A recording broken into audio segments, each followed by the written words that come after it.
الحمد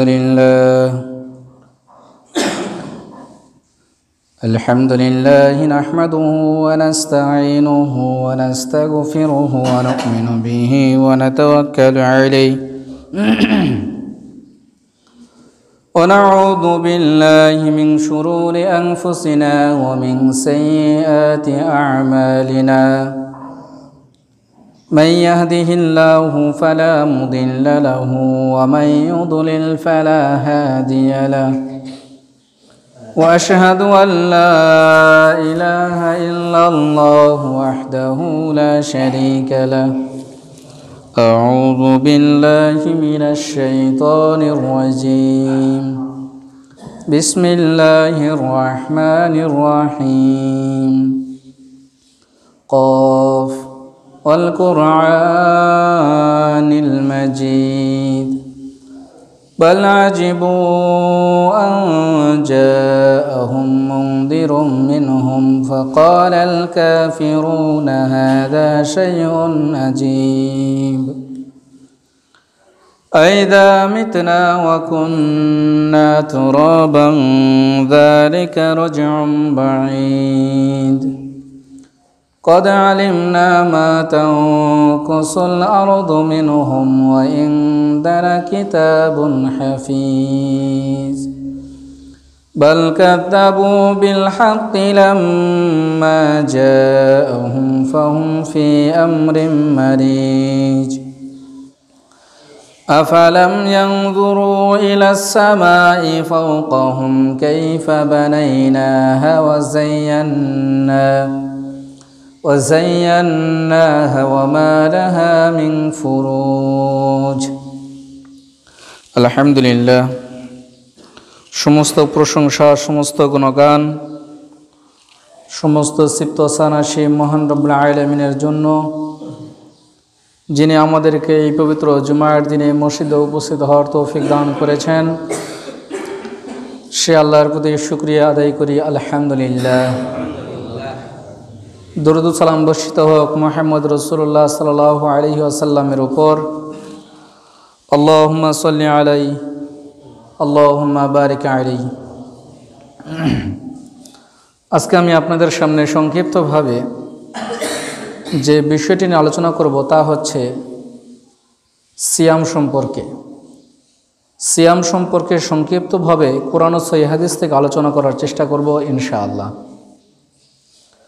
গত জুমায় সিয়াম সম্পর্কে যে আলোচনা করেছিলাম আজকে তার পরবর্তী অংশগুলো আলোচনা হবে। গত জুমায় আলোচনা করেছিলাম সিয়ামের আবিধানিক পারিভাষিক, সিয়ামের হুকুম, আর কোরআন হাদিস থেকে সিয়াম সম্পর্কে আলোচনা করা হয়েছিল। আজকে তার ধারাবাহিকতায় পরবর্তী অংশ আলোচনা করব ইনশাআল্লাহ।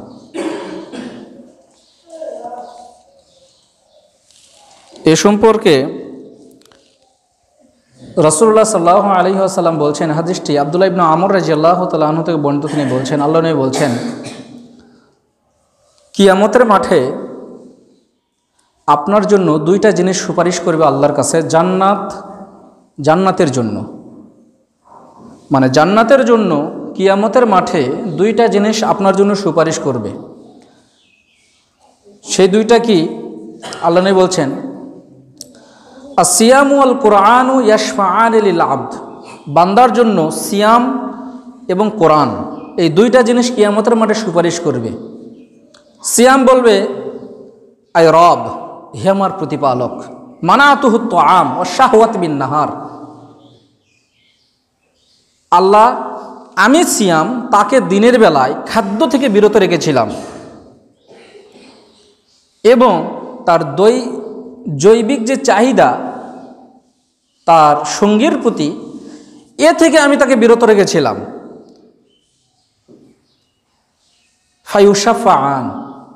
ফায়ুশাফাআনি ফি, হে আল্লাহ তুমি আমার সুপারিশকে কবুল করে নাও, তার সিয়ামকে কবুল করে নাও। ওয়াল কোরআন, কোরআন এবং আল্লাহর কাছে সুপারিশ করে বলবেন, মানাতুহু নাওমা বিল লাইল, হে আল্লাহ আমি কোরআন রাতের বেলা তাকে ঘুম থেকে বিরত রেখেছিলাম, সে কোরআন পড়েছে। ফাশাফাআনি ফি, হে আল্লাহ তুমি আমার সুপারিশকে কবুল করে নাও। তখন আল্লাহ তাআলা বলবেন ফায়ুশাফাআন, আল্লাহ তাআলা তখন এই কোরআন এবং সিয়ামের সুপারিশকে কবুল করে নেবেন। এজন্য চেষ্টা করবেন এই সিয়াম এবং রমজান মাসে যে কোরআন তেলাওয়াত করেন, এই দুইটা যেন আল্লাহ কবুল করে নেন। তার কারণ এই দুইটাই আপনার জন্য সুপারিশ করবে।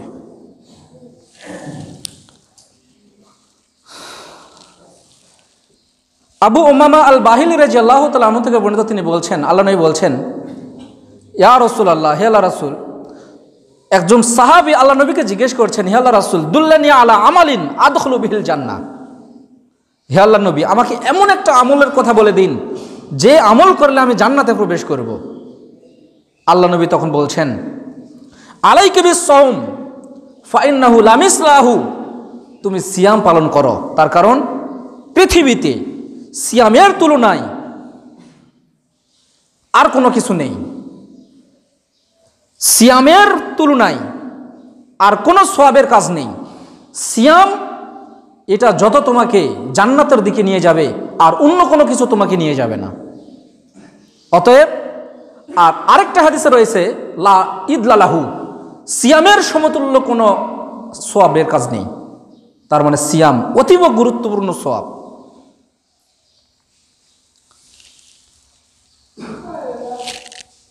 সাওম পালনকারীর জন্য আরেকটি সুসংবাদ, সেটা হচ্ছে সাহাল ইবনে সাদ রাদিয়াল্লাহু তাআলা আনহু থেকে বর্ণিত, তিনি বলছেন, আল্লাহ নবী বলছেন, ফিল জান্নাতি সামানিয়াতু আবওয়াব, জান্নাতের 8টা দরজা রয়েছে।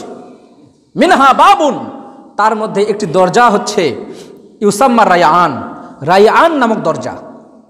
লা ইয়াদখুলু ইল্লা সাইমুন, এই 8টা দরজার মধ্যে একটা দরজার নাম হচ্ছে রায়আন নামক দরজা।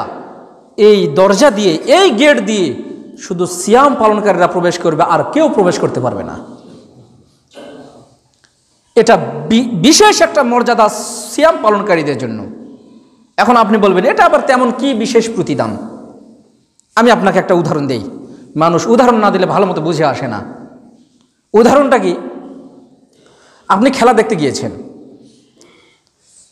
বা আপনি কোনো অনুষ্ঠানে গিয়েছেন, আপনাকে বলা হলো ভাই বসেন। আপনি এখন চিন্তা করছেন কোথায় বসবো। বলছে ভাই দাঁড়িয়ে আছেন কেন, বসেন। আপনি চিন্তা করছেন কোথায় বসবো, তার কারণ নিচে তো পাটি বিছানো রয়েছে, বিছনা বিছানো রয়েছে, অনেকে চেয়ারে বসে রয়েছে। আপনি এখন চিন্তা করছেন আমি তো টাকা পয়সাওয়ালা মানুষ, আমি নিচে বসবো, এটা কেমন দেখায়, লজ্জিত, খারাপ লাগছে বা তো বলছে সমস্যা নেই, আমি একটু বাইরে থেকে আসি। তার মানে ভেতরে ভেতরে আপনার কি হচ্ছে, যে যদি চেয়ারে বসতে বলতে একটু নিজেকে ভালো লাগতো। চেয়ারে বসে একটা কিন্তু মোশান অন্যরকম আসে। আপনি যে চেয়ারে বসবেন আপনার কিন্তু অন্যরকম একটা ফিলিংস হবে। আপনাকে কত কিছু খাওয়াইলো আপনার মনে নেই, কারো কাছে তেমন একটা গল্প করলেন না। গল্প কি করছেন, হায় আমি একটা আলিম মানুষ, উনি কোটিপতি মানুষ, টাকার অভাব নেই, পুরা জয়পুরহাটের মধ্যে একজন ধনী মানুষ, উনি চেয়ার ছেড়ে দিয়ে বললেন যে ভাই বসেন। চিন্তা করছো? সুমাইয়ার মা চিন্তা করছো? এত ধনী মানুষ আমাকে চেয়ার ছেড়ে দিল, শুধু একটা কি আমি একজন আলিম মানুষ। খাওয়ার কথা কিন্তু মনে নেই, চেয়ারের কথা মনে আছে। আমার কথাটাকে বুঝতে পেরেছেন? এটা আপনার একটা বিরাট বড় মর্যাদা, যে সিয়াম পালনকারীদের জন্য একটা গেটই আলাদা, যে তারা এই গেট দিয়ে প্রবেশ করবে। অনুরূপ আপনার কি খেতে দিবে না খেতে দিবে ওটা পরে, আপনাকে বসতে কোথায় দিয়েছে এটা আগে। আল্লাহ সকলকে উত্তম মর্যাদা, উত্তম প্রতিদানে ভূষিত করুন, আল্লাহুম্মা আমিন। আমর ইবনে মুররা আল জুহানী রাদিয়াল্লাহু তাআলা আনহু থেকে বর্ণিত, তিনি বলছেন, জা রাজুলুন ইলান নবী সাল্লাল্লাহু আলাইহি ওয়াসাল্লাম, আল্লাহর নবীর কাছে একজন ব্যক্তি আসলেন। তিনি এসে জিজ্ঞেস করলেন, আরাইতা ইন শাহিদতু আল্লা ইলাহা ইল্লাল্লাহ, হে আল্লাহর নবী, আমি যদি সাক্ষ্য দেই যে আল্লাহ ছাড়া সত্য কোনো ইলাহ নেই, ওয়া আন্নাকা মুহাম্মাদুর রাসূলুল্লাহ, এবং আপনি আল্লাহর রাসূল, ওয়া সাল্লাইতু সালাওয়াতুল খামস, আমি যদি 5 ওয়াক্ত সালাত আদায় করি, ওয়া আদাইতু যাকাত, আমি যদি জাকাত প্রদান করি, অসুমতু রমাজান, আমি যদি রমজান মাসে সিয়াম পালন করি, অকুমতুহু, এবং আমি যদি রাতে যদি সালাত আদায় করি, ফামিম্মান আনা, তাহলে আমি কাদের মধ্যে গণ্য হব, কোন শ্রেণীর মধ্যে গণ্য হব? আল্লাহ নবী বললেন, তুমি ওই শ্রেণীর মধ্যে গণ্য হবে। তারা কারা?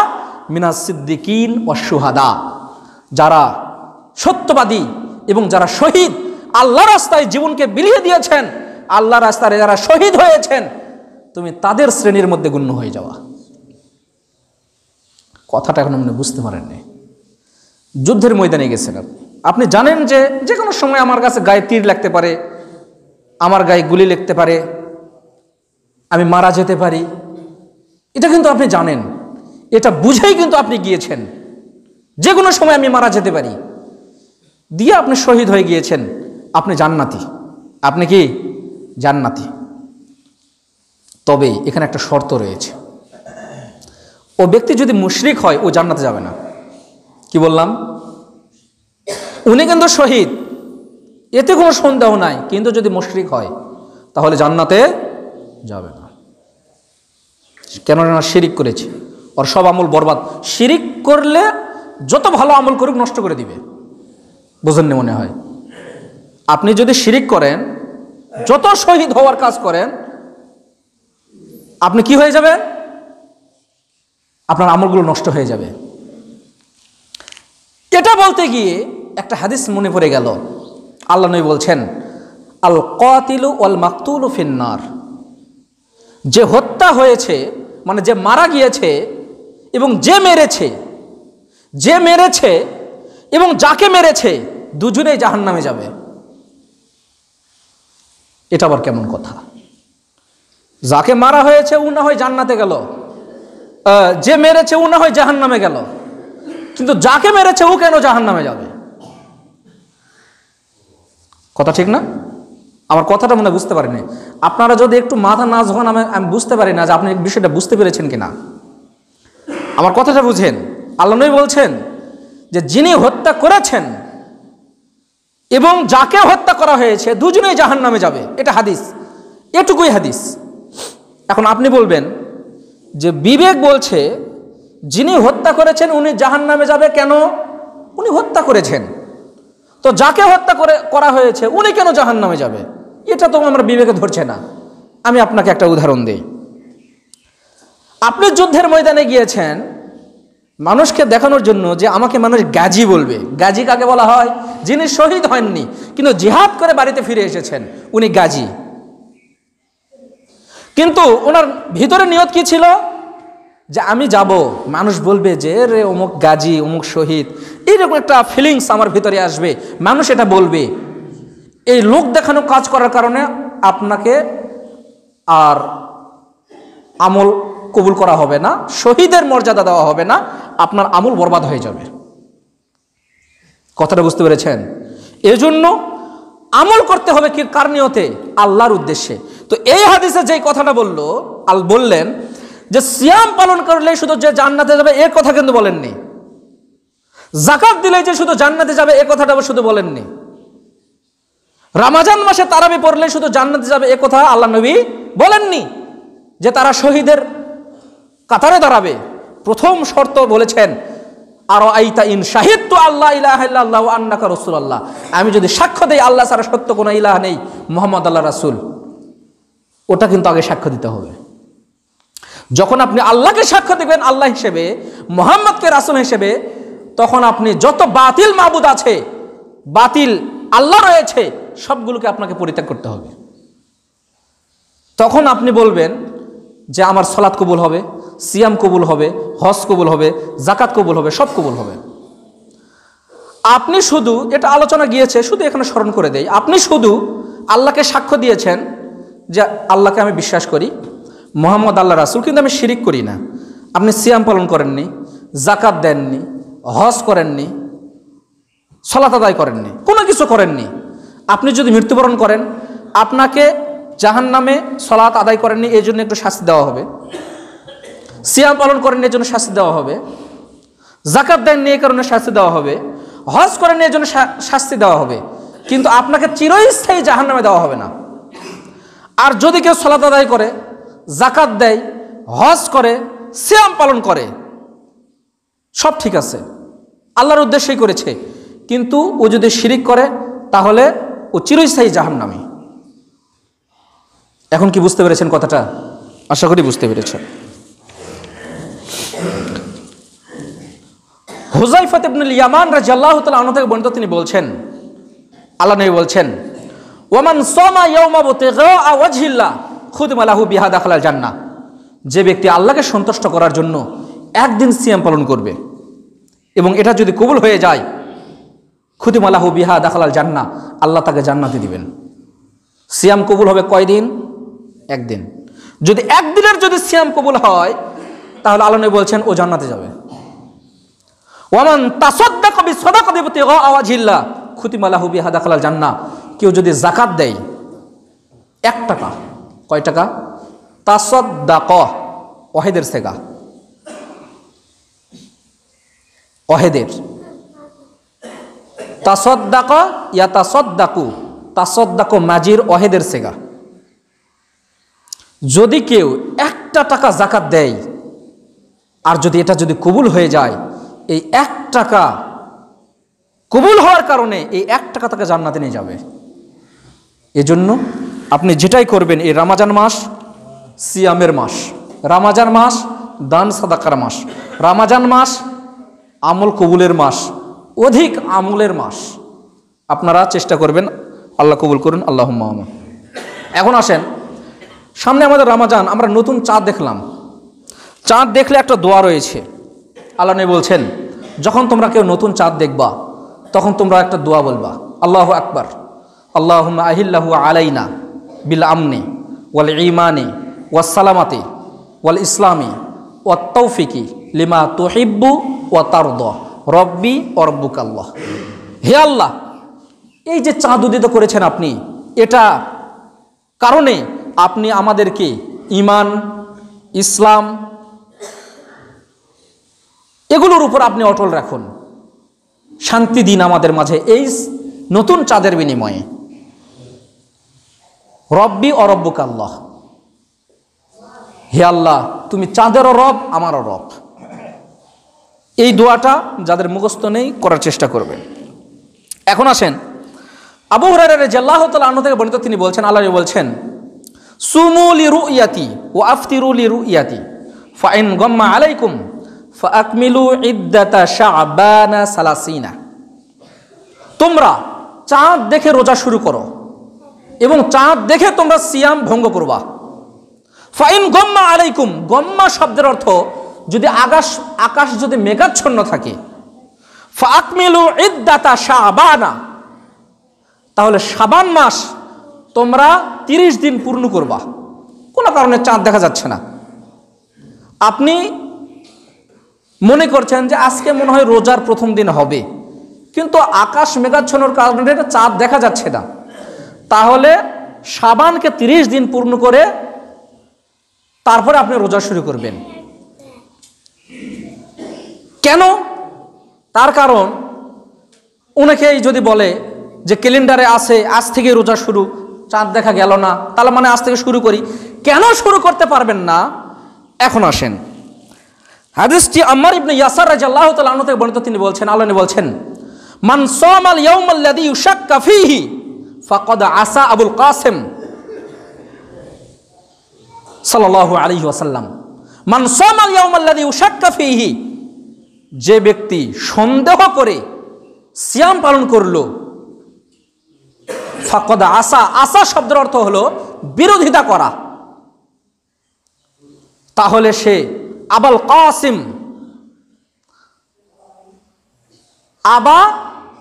আবুল কাসিম, কাসেম হচ্ছে আল্লাহ নবী মুহাম্মদ রাসূলুল্লাহ সাল্লাল্লাহু আলাইহি ওয়াসাল্লামের যে পুত্র ছিল সেই পুত্রের নাম কাসেম। তো আবুল কাসেম মানে কাসিমের পিতা, অর্থাৎ কাসিমের পিতা মুহাম্মদ সাল্লাল্লাহু আলাইহি ওয়াসাল্লামের সে বিরোধিতা করলো। তার মানে সন্দেহ করে যে আজ থেকে তো ক্যালেন্ডারে সিয়াম লেখা আছে যে আজকে একটা রোজা হবে, কিন্তু আকাশ মেঘাচ্ছন্নর কারণে আমরা দেখতে পারলাম না, আজকে একটা রোজা থাকি, এই সন্দেহ করে কেউ সিয়াম থাকতে পারবেন না। মহিলাদের মধ্যে আরেকটা সমস্যা রয়েছে, সেটা কি? এই মাসে 29টা সিয়াম হলো, তো 30টা তো হলো না, তো আরেকটা সিয়াম রাখতে চান কেন? যে 30টা তাহলে পূর্ণ হবে, এটাও নিষিদ্ধ। তার কারণ দলিল কি? মাস যে 29ও মাস হয়, তার দলিল কি? আল্লাহ নবী তার কোন এক স্ত্রীর উপর রাগ করে তিনি কসম কেটেছিলেন বা করেছিলেন যে আমি স্ত্রীদের কাছে 1 মাস যাব না। তখন সাহাবীরা দেখলেন যে তিনি যান না, হঠাৎ 29 দিনে তিনি স্ত্রীদের নিকটে চলে গেলেন। তখন সাহাবীরা জিজ্ঞেস করলেন, হে আল্লাহর রাসূল, আপনি যে স্ত্রীর কাছে যাবেন না 1 মাস, তো বললেন তো 29 দিন তো হলো, 30 দিন তো পড়েনি। কয় জানো না মাস 29 দিনেও হয়? মনে হয় আমার কথা বুঝতে পারেননি। আমার কথাটাকে বুঝতে পেরেছেন? অর্থাৎ চাঁদ উঠেছে সিয়াম শুরু, চাঁদ উঠেছে ঈদ শুরু। 29 দিন না 28 দিন না 30 দিন না 31 দিন, ওটা আমাদের দেখার দরকার নেই। তখন মাস 29 দিনেও হয়, মাস 30 দিনেও হয়, তবে আরবি মাস 31 দিনে হয় না। আরবি মাস হয় 30 দিন, না হলে 29 দিন। এটা জানেন কিনা জানি না। এখন আসেন সিয়ামের নিয়ত।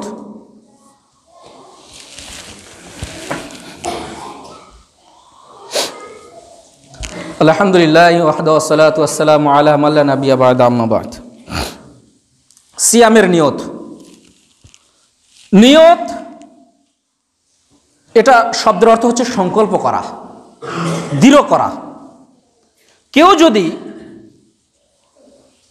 সেহরির আগে যদি রমজানের নিয়ত না করে তাহলে তার সিয়াম হবে না। এখন প্রশ্ন হলো নিয়ত কিভাবে করব? কেউ যদি মুখে নিয়ত পড়ে তাহলে বিদআত, তার সিয়াম কবুল হবে না। তার কারণ আল্লাহর নবী এরকম কোনো বিধান দেননি যে সিয়ামের নিয়ত আরবিতে এইভাবে পড়তে হবে, ফজরের নামাজের নিয়ত এইভাবে, সুন্নতের নিয়ম এইভাবে, জহরের নিয়ত এইভাবে। আরবিতে বিভিন্ন যে নিয়তগুলো লেখা আছে এগুলো সব গাঁজাখুরি কথা, কোরআন হাদিসের কোনো ভিত্তি নেই। বিভিন্ন বইয়ে যে আপনারা দেখেন যে এটা হলো জহরের নামাজের নিয়ত, এটা হলো সুন্নত নামাজের নিয়ত, এটা হলো তারাবির নিয়ত, এটা হলো জায়নামাজের দোয়া, এগুলো কোনো কিছু নেই কোরআন হাদিসে। এখন আপনি বলবেন হুজুর সারা জীবন শুনে আসলাম, আপনি কি বেশি বোঝেন? আপনি আমাকে দলিল দিবেন, আমি মেনে নিব। আর কোনো প্রশ্ন আছে আপনাদের? আমার কথা মনে বোঝেননি। আপনি আমাকে বলবেন যে হুজুর আপনি বেশি বুঝে এই কথাটা বললেন, আপনি আমাকে দলিল দিবেন যে হাদিসে এইভাবে আসে দেখেন জহরের নিয়তে এরকম, তাহলে আপনি আমাকে বলবেন, আমি সেটা মেনে নেব এবং আমি আপনাদের সামনে বলবো গত জুমায় আমি যেটা বলেছিলাম আমি ওটা বুঝতে পারিনি, আমার ভুল হয়েছে, আমি আপনাদের কাছে ক্ষমা প্রার্থী, আপনারা এই নিয়ত আরবিতে এইভাবে পড়বেন। এক কথাই বোঝা গেল কোনো আরবি নিয়ত নেই, আল্লাহ নবী এরকম কোনো নিয়ত বলেননি। তাহলে হুজুর নিয়ত করব কিভাবে? আপনি বাড়ি থেকে যে আসছেন কিসের নিয়তে? এই যে নামাজটা পড়তে এসেছেন, কোন নামাজের নিয়তে এসেছেন? জুমার নামাজের না? তো ওটাই তো নিয়ত হয়ে গেল। আপনি সুন্নত নামাজের জন্য দাঁড়ান, মনে মনে কি করেন? ফরজ নামাজের নিয়ত না সুন্নতের নিয়ত? বুঝেননি মনে হয়। আপনি যে বেতেরের নামাজে দাঁড়ান, আপনি কি বলে দাঁড়ান? যে তারাবির নামাজে দাঁড়াচ্ছি না বেতেরের জন্য? ইমাম সাহেব স্মরণ করতে বেতেরের জন্য দাঁড়িয়ে যান, আপনি মনে মনে বেতের, হ্যাঁ শুরু, এটাই নিয়ত, আর কোনো কিছু নেই। সেহরির আগে অনুরূপ নিয়ত করবেন যে আমি নিয়ত করলে সেহরি খাচ্ছি, সিয়ামের জন্য হয়ে গেল, এটাই নিয়ত। কথা ক্লিয়ার? আর কার কোনো সমস্যা আছে? বাস ক্লিয়ার। এখন আসেন সেহরি। সেহরি দিয়ে আমাদের সিয়াম শুরু। সেহরি সম্পর্কে আনাস বিন মালিক রাদিয়াল্লাহু তাআলা আনহু থেকে বর্ণিত, তিনি বলছেন, আল্লাহ নবী বলছেন, তাসাহারু ফাইন্না ফিস সুহুরি বারাকা, তোমরা সেহরি খাও কেননা সেহরিতে বরকত রয়েছে। তারপরে বলছেন যে আমর ইবনে আল আস রাদিয়াল্লাহু তাআলা আনহু থেকে বর্ণিত, তিনি বলছেন, আল্লাহ নবী বলছেন, ফাসলু মা বাইনা সিয়ামিনা ও সিয়ামি আহলিল কিতাব আকলাতুস সাহার। আহলে কিতাব ইহুদি খ্রিস্টান তাদের এবং আমাদের সিয়ামের পার্থক্য হচ্ছে সেহরি খাওয়া। তারা সেহরি খায় না, আমরা সেহরি খাই, আর সেহরিতে বরকত রয়েছে। কি রয়েছে? সেহরিতে বরকত রয়েছে। আবু হুরায়রা রাদিয়াল্লাহু তাআলা আনহু থেকে বর্ণিত, তিনি বলছেন, রাসূলুল্লাহ সাল্লাল্লাহু আলাইহি ওয়াসাল্লাম বলছেন, নি'মা সুহুরিল মুমিনি আত-তামারু, সেহরির উত্তম খাবার, কতই না উত্তম খাবার, সেটা হচ্ছে খেজুর। খেজুর যদি সম্ভব হয় খাবেন, যেহেতু আমরা ভাত খেয়ে অভ্যস্ত, তো তো ওটা একটা উত্তম খাবার, সর্বোত্তম খাবার বলা হয়েছে। আপনারা চেষ্টা করবেন যদি খাবেন, এটা একটা উত্তম খাবার। তারপর আল্লাহ নবী বলছেন, হুজুর আমার বাড়িতে তো খেজুর নেই, খেজুর কেনার তো পয়সা নেই, আর কিনা আমার পক্ষে সম্ভব নয়, ভাতই খাইতে পারি না, আবার খেজুরের দাম বেশি। আল্লাহ নবী বলছেন, আব্দুল্লাহ ইবনে আমর রাদিয়াল্লাহু তাআলা আনহু বর্ণিত, তিনি বলছেন, আল্লাহ নবী বলছেন, তাসাহারু ওয়ালাউ বিজারহাতিম মিম্মা, তোমরা সেহরি খাও যদি একটু পানীয় হয়, কোনো কিছু নেই, আপনার বাড়িতে খাবারের কোনো কিছু নেই, যদি একটু পানি হয় এটা দিয়েই তোমরা সেহরি করো। তখন সেহরি একটা বরকত, তাও সেহরি খেতে হবে।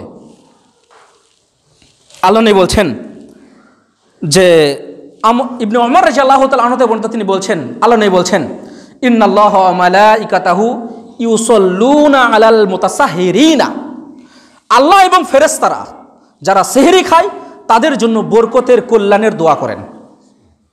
আপনারা যারা সেহরি খান তাদের জন্য কারা দোয়া করেন? আল্লাহ দোয়া করেন যে আল্লাহ বলেন যে এর কল্যাণ হোক, ফেরেশতারা বলেন হে আল্লাহ তুমি এর কল্যাণ দাও, এটা দোয়া করেন। সেহরি খেতে হবে, সেহরি খেতে হবে, তাহলে এতে রহমত বরকত রয়েছে। এখন কথা হলো, আমরা সেহরি কখন খাবো? কেউ 1 ঘন্টা আগে খায়, কেউ 2 ঘন্টা আগে খায়, ঘড়ি দেখেনি, হুট করে খেয়ে ফেলেছে, মনে নেই ঘড়ি দেখার কথা, 1 ঘন্টা আগে খেয়ে ফেলেছে, তখন দিনে কষ্ট হয়ে যায়। এখন আসেন, যায়েদ বিন সাবিত রাদিয়াল্লাহু তাআলা আনহু বর্ণিত, তিনি বলছেন, আল্লাহ নবী বলছেন, আল্লাহ নবীকে জিজ্ঞেস করা হলো, সাহাবীকে জিজ্ঞেস করা হলো, কাম কানা বাইনাল আযানি ওয়াস সাহুরি, আল্লাহ নবী যে সেহরি খেতেন, তো আজান এবং সেহরি শেষ করা এই সময়ের মধ্যে কতটুকু সময় বাকি থাকতো? মানে আমি সেহরি শেষ করলাম এবং আজান দিল, এই সময়ের মধ্যে কতটুকু সময় থাকতো? আল্লাহ নবী তখন সাহাবী বলছেন, কদ্র 50 আয়াহ, 50টা আয়াত পড়া যায় এরকম একটা সময়। 50টা আয়াত কতটুকু? ধরেন 5 মিনিট, 10 মিনিট এরকম সময় থাকতো। তার মানে একটা আজানকে টার্গেট করে নেবেন যে আজান দেয় 50-এ, ঠিক আছে, আমি খেতে বসলাম, খাইতে দেরি হয়, তাহলে 20 মিনিট আগে বসেন, আধা ঘন্টা আগে বসেন, আস্তে আস্তে খান, আরও একটু আগে বসেন, এই 10-15 মিনিট আগে যেন আপনার শেষ হয়ে যায়, এটা মাথায় রাখবেন। তখন যত দেরি করে খাবেন দিনের বেলা যায় কষ্ট হয়ে যায়, এটা স্মরণ রাখবেন আপনারা। তখন 1 ঘন্টা কিন্তু বহুত, সারাদিন সহ্য হয়, কিন্তু আমাদের কিন্তু ওই ইফতারির 2 মিনিট আর সহ্য হয় না, 2 মিনিটকে মনে হয় 2 ঘন্টা। তো যাক, আপনারা এগুলো জিনিসগুলো খেয়াল রাখবেন। এখন আসেন, হুজুর আমি তো সেহরি খাচ্ছি, আজান দিয়ে দিয়েছে, এখন কি করব? আবু হুরায়রা রাদিয়াল্লাহু তাআলা আনহু বর্ণিত, তিনি বলছেন, আল্লাহ নবী বলছেন, ইদা সামিয়া আহাদুকুমুন নিদাআ ওয়াল ইনাউ ফি ইয়াদি ফালা ইয়াযা হাত্তা ইয়াযা হাজাতা, যখন তোমরা কেউ আজান শুনবা আর খাদ্য তোমাদের সামনে আছে, ফালা ইয়াযাহু, তোমরা রেখে দিবা না, হাত্তা ইয়াযা হাজাতাহু, যতক্ষণ তোমার খাওয়া যেটুকু দরকার এটুকু খাওয়া শেষ না করা পর্যন্ত তুমি উঠবা না, তুমি খাওয়া শেষ করে তারপরে উঠবা। এখন আসেন, সাহরির আজান দিতে হবে আমাদেরকে। মক্কা এবং মদিনায় যেই দিন থেকে সেহরির আজান চালু হয়েছে আল্লাহ নবীর সময়, এখন পর্যন্ত সেহরির আজান মক্কা এবং মদিনায় এখনো চালু রয়েছে। সেহরির আজানের নামে, নামাজের আজানের আগে যে সেহরির আজান হয়, এই সেহরির আজানের নামে মাইকে ডাকাডাকি করা, গজল গাওয়া, ইসলামী সঙ্গীত বাজানো, কোরআন তেলাওয়াত করা, এগুলো নিষিদ্ধ, এগুলো থেকে বিরত থাকতে হবে। এই সময় হয়েছে ওঠেন, আর 1 ঘন্টা আছে, আধা ঘন্টা আছে, রান্না বান্না করেন, সবাই ওঠেন, এগুলো নিষিদ্ধ, বিদআত। আমার কথাতে মন খারাপ করবেন না, তার কারণ আপনারা কথাগুলোকে তদন্ত করবেন। তাহলে হুজুর সিস্টেমটা কি, আল্লাহ নবীর সময় কেমন ছিল? আল্লাহ নবীর সময় বেলাল রাদিয়াল্লাহু তাআলা আনহু তিনি সাহরির আজান দিতেন। আল্লাহ নবীর সময় সাহরির আজান।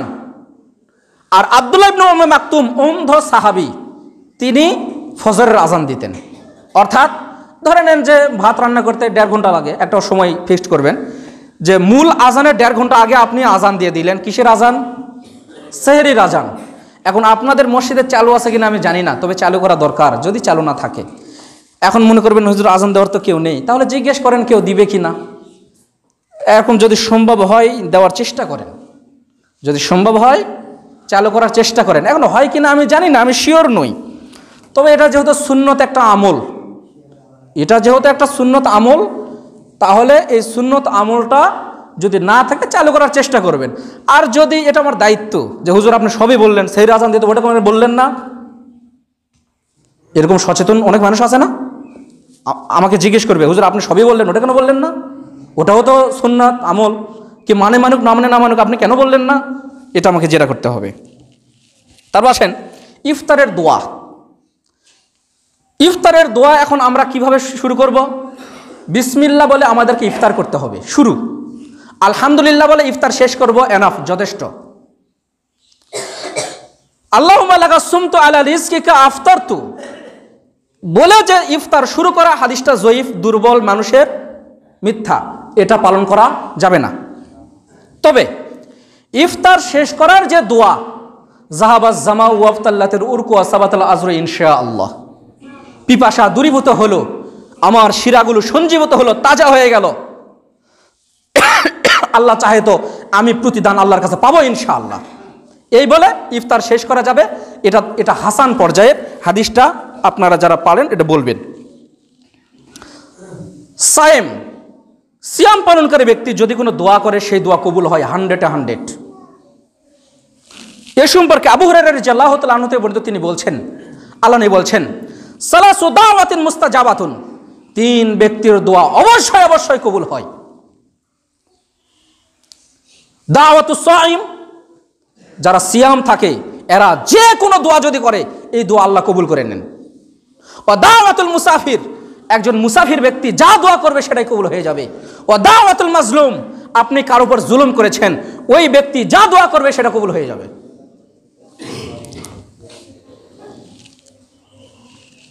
আবু হুরায়রা রাদিয়াল্লাহু তাআলা আনহু বর্ণিত, তিনি বলছেন, আল্লাহ নবী বলছেন, সালাসাতুন লা তুরাদ্দু দাওয়াতাহুম, 3 ব্যক্তির দোয়া আল্লাহ ফিরিয়ে দেন না, ওই দোয়া কবুল করেন। as-সাইমু হাত্তা ইফতিরু, একজন সিয়াম পালনকারী যতক্ষণ পর্যন্ত ইফতার না করেছে ততক্ষণ যে দোয়া করবে সেই দোয়া কবুল হয়ে যাবে। ওয়া ইমামুন আদিলুন, ন্যায়পরায়ণ শাসক, আমার দিকে এক খেয়ালে চেয়ে থাকেন। ওয়া ইমামুন আদিলুন, ন্যায়পরায়ণ শাসক, শাসক যদি ন্যায়পরায়ণ হয় আল্লাহর কাছে যে দোয়া করবে সেই দোয়াই কবুল হয়ে যাবে। তার মানে আপনি সিয়াম পালনকারী, আপনার দোয়া কত গুরুত্বপূর্ণ চিন্তা করেন। দাওয়াতুল মাজলুম, একজন মাজলুম ব্যক্তি যা দোয়া করবে তাই কবুল হবে। তার মানে আপনি যতক্ষণ পর্যন্ত ইফতার না করেছেন আপনি যা দোয়া করবেন আল্লাহ তাই কবুল করে নেবেন। আপনার কি সমস্যা আছে এটা দোয়া করেন। জাবির রাদিয়াল্লাহু তাআলা আনহু বর্ণিত, তিনি বলছেন, আল্লাহ বলছেন, ইন্না লিল্লাহি ইনদা কুল্লিন উতাকাউ, সিয়াম পালনকারী যতক্ষণ পর্যন্ত ইফতার না করছে ততক্ষণ পর্যন্ত সে যে দোয়া করবে সেই দোয়াই কবুল হবে। তারপরে বলছেন, ওয়াদালিকা ফি কুল্লি লাইলা, এটা প্রতি রাতেই হয়ে থাকে। সিয়াম পালনকারী যা দোয়া করবে এই দোয়ার কারণে আল্লাহ তাকে জাহান্নাম থেকে মুক্তি দান করবেন, আর এটা প্রতি রাতেই হয়ে থাকে। যেহেতু সময় শেষ, আমি কয়েকটা মাসলার কথা বলবো, বিস্তারিত সামনের জুমা বলবো, আজকে শুধু হালকা বলি কয়েকটা বিষয়। প্রথম কথা, 1 নম্বর, যে মুসাফির ব্যক্তির সিয়াম কি হবে। মুসাফির ব্যক্তি যদি চায় সিয়াম পালন করবে, না চাইলে ছেড়ে দিবে, সমস্যা নেই, পরবর্তীতে সে করে নিবে। এখন আসেন বার্ধক্য, এমন বার্ধক্য পরবর্তীতে যে সে সিয়াম পালন করবে এরকম কোনো অপশন নেই, এমন বার্ধক্য, তাহলে সে কাউকে দিয়ে সিয়াম করিয়ে নিবে। তবে স্মরণ রাখতে হবে সে মিসকিন হতে হবে। কি পরিমাণ খাদ্য দিতে হবে সেটা হলো আপনি যে পরিমাণ খাবার খান সেরকম করে একটু দিয়ে দিবেন। তবে আল্লাহ তাআলা বলছেন তোমরা যদি বেশি দাও তাহলে বেশি সওয়াব। বুঝতে পেরেছেন? তারপরে আসেন যে কেউ অসুস্থ, আমি সিয়াম পালন কিভাবে করব। আপনি অসুস্থ, যে কয়দিন অসুস্থ সিয়াম রাখতে পারছেন না ওই কয়দিনের কাজা পরবর্তীতে করে নেবেন। হায়েজ এবং ইস্তেহাজা। তাদের সিয়াম, তাদের যে কয়দিন সিয়াম নষ্ট হয়ে গিয়েছে সেই কয়দিনের কাজা পরবর্তীতে তারা করে নিবে, কিন্তু সলাতের কাজা আর আদায় করতে হবে না। পরবর্তীতে যে সলাতের কাজা আদায় করতে হবে এটা প্রয়োজন নেই, শুধু সিয়ামটা কাজা করবে। এখন আসেন, দুগ্ধ দানকারিণী মহিলা এবং সন্তানকে পেটে রয়েছে এখনো জন্মগ্রহণ করেনি, তাদের সিয়াম, তারা খাদ্য পরিমাপ দিয়ে অন্য কাউকে দিয়ে সিয়াম আদায় করে নেবে, তাদের উপর সিয়াম নেই। তাদেরকে যতদিন বাচ্চাকে দুধ পান করাবে, এখন যেহেতু বাচ্চা সর্বনিম্ন দুই বছর দুধ পান করে, এটা কোরআনে আয়াত যে দুধ ছাড়াতে লাগে কমপক্ষে 2 বছর, তো এই পরিমাণে একটা হিসাব করে বা কষ্ট হচ্ছে, বাচ্চার কষ্ট হবে যদি সিয়াম থাকে, তাহলে এই সময় তারা অন্য কাউকে দিয়ে সিয়াম করে নেবে, নিজে পালন করবে না, পরবর্তীতে পালন করব না, অন্য কাউকে দিয়ে করে নেবেন। তারপরে আসেন যে আপনি অসুস্থর কথা বললাম, তো যে পরিমাণ অসুস্থ পরবর্তীতে করে নেবেন। আরেকটা হলো যে অনেকের মধ্যে আমাদের একটা সিস্টেম আছে যে আমি মৃত ব্যক্তির নামে সিয়াম থাকবো। এক্ষেত্রে মাসলা হচ্ছে, মৃত ব্যক্তি সিয়াম পালন করতে করতে যদি মারা যায় তাহলে ওই বছরের সিয়ামটা শুধু আদায় করে নেবেন, বাকি আর তার সিয়াম কোনো বছরই আদায় করতে হবে না। আর যদি কাল থেকে সিয়াম শুরু, আজকে মারা গিয়েছে, তাহলে আর সিয়াম আদায় করার দরকার নেই, তার কারণ যখন মারা গেছে তখন থেকে তার আমলনামা শেষ। বুঝতে পারেননি মনে হয়, আমার কথাটা কি বোঝা গেছে? আরেকটা জিনিস প্রচলিত রয়েছে যে মৃত ব্যক্তির নামে ইফতার, এগুলো বিস্তারিত সামনের জুমা আরো কোরআন হাদিসের আলোকে বলবো, আজকে শুধু মাসলাগুলো বলছি। মৃত ব্যক্তির নামে ইফতার দেওয়া যাবে কি না এটা বলে আমার আলোচনা শেষ করে দিব। আজকের আলোচনা এটা বলেই শেষ। মৃত ব্যক্তির নামে ইফতার, এটা হচ্ছে যে মৃত ব্যক্তিকে আপনি যে জিনিসগুলো পৌঁছে দিতে পারবেন, সেটা হচ্ছে আপনি দোয়া করলে মৃত ব্যক্তি সেগুলো পেয়ে যাবে। মৃত ব্যক্তির নামে যদি হজ করেন, মৃত ব্যক্তি সওয়াব পেয়ে যাবে। আপনি যদি মৃত ব্যক্তির নামে দান সাদাকা করেন, তাহলে মৃত ব্যক্তি সওয়াব পেয়ে যাবে। এ ব্যতীত আর কোনো কিছু মৃত ব্যক্তি আপনার কাছ থেকে পাবে না, তবে পাবে আপনি যদি আপনার পিতামাতার জন্য দোয়া করেন, আপনি যদি ভালো আমল করেন, আপনার মেয়ে, তার যিনি মারা গেছেন তার মেয়ে, তার ছেলে, তারা যদি ভালো আমল করে, ভালো কাজ করে, দুনিয়াতে ভালো আমল করে, এগুলো কি অটোমেটিক পাবে। হুজুর তাহলে মৃত ব্যক্তির নামে তাহলে কিভাবে করলে জায়েজ হবে? হ্যাঁ জায়েজ হবে, শর্ত আছে। জায়েজ কিভাবে? আপনি যদি মৃত ব্যক্তিকে কেন্দ্র করে যা দেওয়া হয় সেটাকে বলা হয় দান নয়। দান করা যায়, মসজিদে দান করলেন, মাদ্রাসায় দান করলেন, এতিমখানায় দান করলেন, জায়েজ রয়েছে মৃত ব্যক্তির নামে। তবে মৃত ব্যক্তির নামে যদি সাদাকা দেন, এই সাদাকাগুলো মসজিদের কেউ খেতে পারবে না, খাওয়ার মতো যোগ্য যারা, যেমন এতিমখানা, মিসকিন, তারা খাওয়ার যোগ্য, বা গ্রামে যারা একবারে নিঃস্ব, কিছু নেই, তারা খেতে পারবে। তবে ঢালাওভাবে আমি ইফতার যে দিলাম, মৃত ব্যক্তিকে কেন্দ্র করে যা করা হয় সেটাকে বলা হয় সাদাকা। কি বলা হয়? সাদাকা। আপনি মৃত ব্যক্তিকে কেন্দ্র করে দুইটা জিনিস, একটা হলো দান, একটা হলো সাদাকা। আপনি দান করলেন, আপনি কি করলেন? দান করলেন, হয়ে যাবে। আপনি সাদাকা করলেন, কিন্তু সাদাকা কিন্তু সবাই খেতে পারে না, সাদাকা খাবে শুধু মিসকিনেরা। তো এই যে আমি ইফতার দিলাম, তো মসজিদে যারা ইফতার করছে সবাই কি মিসকিন? ফকির বলা হয় যার 2-4 দিনের খাবার আছে, মানে মিসকিনের চেয়ে একটু ধনী মিসকিনের চেয়ে একটু ধনী। আর মিসকিন কারা? যার কিছুই নেই, কিছুই নেই, সকালে খেয়েছে, দুপুরে কি খাবে ও জানে না, কেউ দিলে পাবে, না দিলে নাই। আমার কথা বুঝতে পেরেছেন? তো আপনি যে মসজিদে সবাই ঢালাওভাবে যে ইফতার করে, আমার কথাটা ভালোভাবে নেবেন ভাই, যে সবাই কি সাদাকা খাওয়ার যোগ্য? তাহলে কি করতে পারেন? হুজুর আমি সাদাকাই দিব এবং খাওয়াবই। তাহলে কি হবে? হয় গ্রামে তদন্ত করেন যে সাদাকা কে কে খায়, তাদেরকে দিবেন, অথবা এতিমখানায় দেন। আমার মাদ্রাসা আছে, মাদ্রাসায় ছুটি বৃহস্পতিবার হয়েছে, একজন ব্যক্তি একটা ছাগল দিয়েছেন 16,200 টাকা দাম, যাওয়ার দিন রান্না হলো, সবাই খেয়ে চলে গেল। মাদ্রাসায় যারা থাকে তাদের জন্য এটা জায়েজ রয়েছে। তো এক্ষেত্রে ইফতার দেওয়া থেকে আমাদের বিরত থাকতে হবে। যদি সব পৌঁছাতেই হয় তাহলে আমি যেভাবে বললাম এইভাবে দিবেন। আমি চাই না আপনার ক্ষতি হোক। এটা আপনি কেন বললেন হুজুর? আমাকে কি উদ্দেশ্য করে বললেন? আমাকে প্রশ্ন দেওয়া হয়েছে।